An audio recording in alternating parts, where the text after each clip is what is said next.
And our third speaker tonight for the Leave side of the proposition, please welcome Conservative Member of the European Parliament, Daniel Hannan.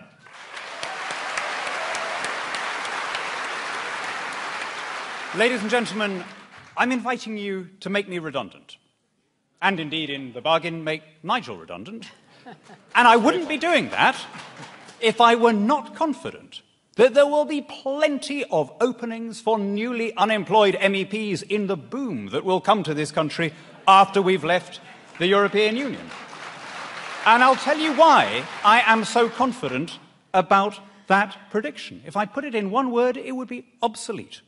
We just heard from Chucker that these are not the 1950s. He said it as though he was imparting an original insight. Absolutely, these are not the 1950s.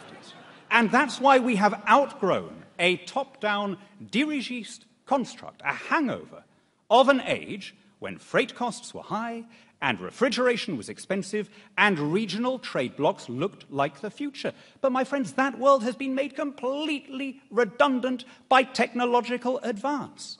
This is an age of the internet, of cheap flights, of Skype. It's as easy to do business with a company in New Zealand as with a company in France. In fact, easier, because the Kiwi company will be English-speaking and common law. Never before has geographical proximity been as irrelevant as now. So why? Why do we tie ourselves to the one part of the world that is not experiencing significant economic growth? Over the last 10 years, China's economy has doubled in size, India's economy has doubled in size, Ethiopia's economy has doubled in size, but the Eurozone, incredibly, was the same size at the end of last year as it had been in 2006. Every continent on this planet has grown over the past decade, except Antarctica and Europe. Now, we are a trading people, we're a maritime people, a people connected by language and law, by habit and history, by commerce and migration to every continent and archipelago.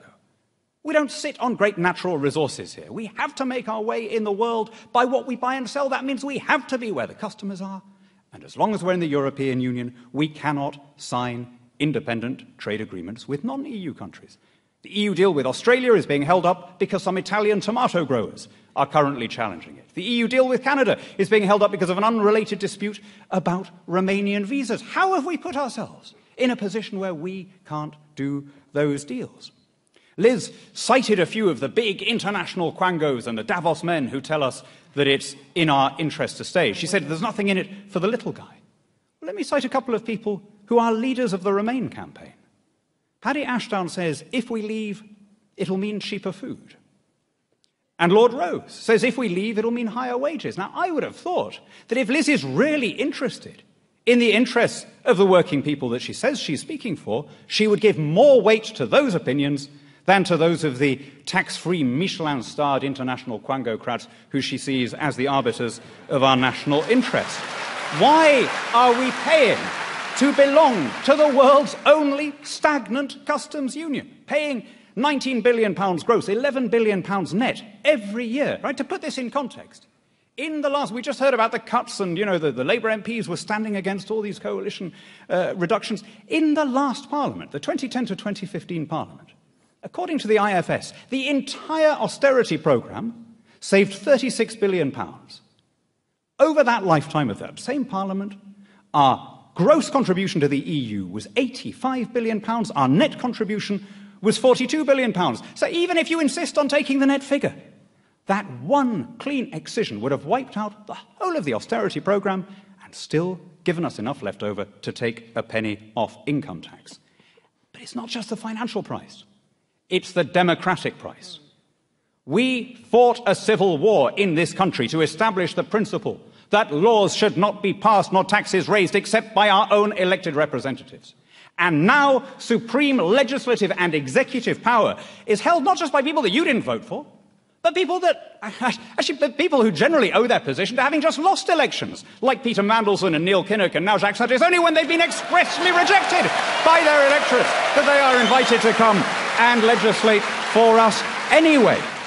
Now, look, if the EU were about cooperating, if it were like NATO and all the things that Chuck was saying, no one would have a problem with it, right? You'd have to be insane to be against the idea of working with neighbouring countries. Can we take it as read that all of us on this platform, all of you in this room, are in favour of cooperating with our immediate neighbours and allies?